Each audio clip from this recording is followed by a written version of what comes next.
Hello everyone. Today we'll see one concept of tree data structure which is related with the general tree. First we'll see what is meant by general tree, then we'll see some terminologies related with the general tree, and then we'll see practical implementation of general tree in C++.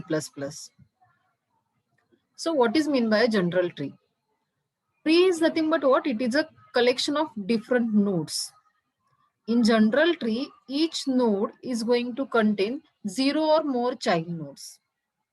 There is always a root node at the top of the tree, and each and every node is connected by the edge.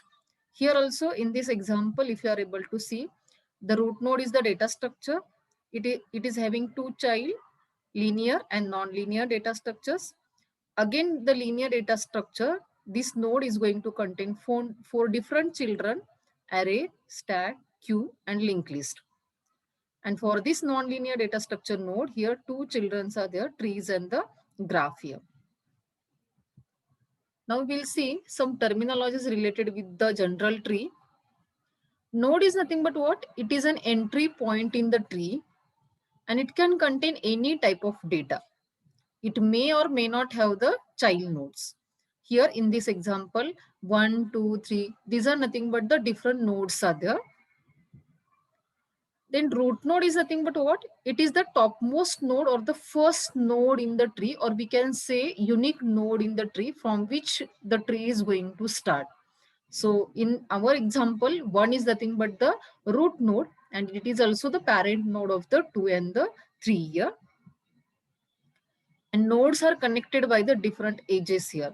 So here the edge is present between 1 to 2, edge is present between 1 to 3. Then what is meant by siblings? Siblings are nothing but the child nodes of the same parent. In our case, 2 and 3, these are the siblings which have the common parent, that is the 1. Leaf node. A leaf node is a node that does not have any child node in the tree.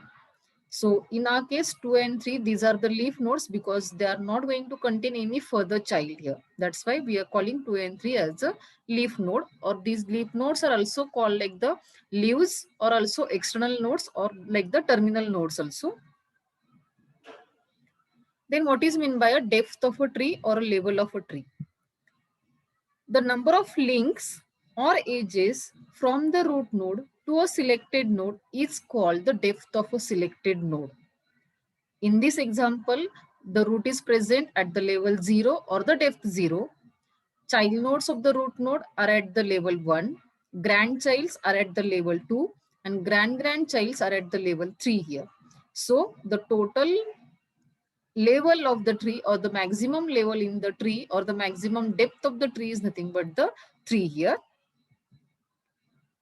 And height is again similar to the depth here. Height of a tree is equal to the maximum depth or level, or the number of edges from the root to the farthest leaf node. That is, in our case, here as the maximum level in the tree is 3, so we can say height of the tree is equal to 3. Now, based on this general tree, actually we want to implement this problem statement. We want to write a C++ program to read the details of a book which consists of chapters. Chapters consist of sections, and sections consist of subsections. We want to construct a tree and print the nodes. So with the help of a general tree concept, now we'll see how to implement this problem statement. So I have taken this example for our reference. The title is the root node. Then this title is going to contain 3 chapters: chapter 1, chapter 2, chapter 3. Chapter 1 is having one child, that is the section 1. Chapter 2 is having 2 children, section 1 and section 2. And chapter 3 is not going to contain any further child node. Here, for this chapter 2, the section 1 child is having again further 3 children, that is the subsection 1, subsection 2 and the subsection 3. So as here this section 1 child is going to contain more than 2 nodes here, so we can say this is the concept related with the general tree. So if we want to implement this, then we need a node structure like this way. In this, as we want to implement this problem statement related with this general tree, so here the Variables in the structure are like I have taken here character array for containing the for accepting the title of the book. Then I have taken here one more variable, that is the child count, because for each node we want to calculate here how many childs we are going to attach. And here the pointer array we have taken here. Struct node pointer child of a 10. I have taken here random size like the 10 here, because here as we want to attach more than one children or the two children for each and every node. So here the pointer array is required. As it is not related with the binary tree, it is related with the general tree. So we need here a pointer array. So this is a node structure actually. Now here I have written this code related with the creation of a general tree. In this code, first we are accepting the book name, that is the title from the user. This title is actually going to become the root node in the tree. Then we are accepting one value from the user, that is the child count. That means for this root node, how many child nodes we want to attach, that count we are accepting from the user. And depending on this count here, I'm executing this for loop here.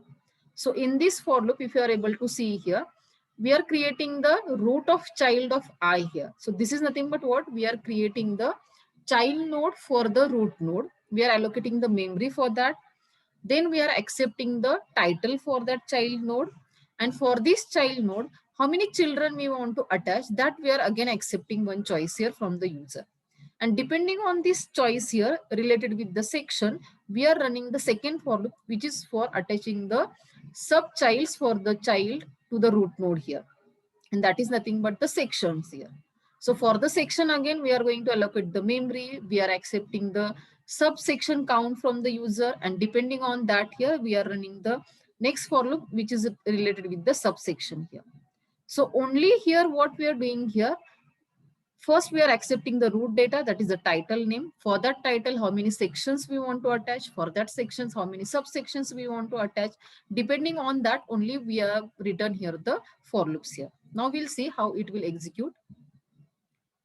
So I have highlighted here this box here. In this box, as we have created this root node and as we are accepting the count of the root childs of that root node. So if you are able to see here, the root node is created, and for that root node here, the count is accepted. That is, we want to attach here the 3 children here. Then depending on this, the second block here, it is going to execute. It is accepting the data for the chapter 1. For this chapter 1, I want to attach the section 1 here. So depending on this now, the second section for loop will execute here. For this section 1 here, now if we want to attach the subsection, that we can attach, but now in this case, I don't want to attach the subsection. So this third for loop will not execute here. Once again, it will go back. It will execute this first for loop, which is related with the chapter. It will accept the chapter data. Then it will accept the section count as we want to attach the 2 sections here. So again, this second J for loop will execute here. It will accept the section 1. Then for this section 1, as we want to attach the 3 subsections here. So now this K for loop will execute here. This highlighted box will execute here. It will accept the subsection data from the user, that is the subsection 1, then the subsection 2, and then the subsection 3 here. So whenever this execution will over, it will go back again for the chapter 2. Now it will accept the section 2 data from the user. For this section 2, as we don't want to attach any subsection, so the subsection count is the 0. So here null is displayed. After this, it will again go back here for the chapter 3. For this chapter 3, section count is the 0. We are accepting from the user. So it is not going to attach any further child here. So in this way, this code is actually going to execute and the tree will be created like this way. So this is the create function of a general tree. Now we'll see how to display it. Display is again very simple. Just by using DFS technique, we have to display this tree here. The same for loops I have written once again here. In create function, we were accepting the data from the user inside these for loops. But now as we want to display the tree here, so only cout instructions you will see inside these for loops here. The chapter count, section count, subsection count, and depending on this, we are executing these for loops and we are going to display this tree here. So see here how it will execute here. It will start from this title, then the chapter 1 will be displayed here. For the chapter 1, the section 1 is there, so it will be displayed here. Now it will go back, it will display the chapter 2. So chapter 2 is displayed here. For the chapter 2, now it will go back, it will come at the section 1. So the section 1 is displayed. For the section 1, 3 subsections are there. So now it will display these 3 subsections. Subsection 1, subsection 2, subsection 3. After this, now it will go back for the chapter 2 again, and it will go to the section 2. So the section 2 is displayed here. Then it will go back for the chapter 3. It will display the chapter 3, and we'll see the output like title, chapter 1, section 1, chapter 2, section 1, 3 subsections, then the section 2, and then the chapter 3. So in this way, we have to display the output of the general tree. So hope by this animation you have understood the concept of the general tree and the program related with the general tree. So thank you very much for watching this video.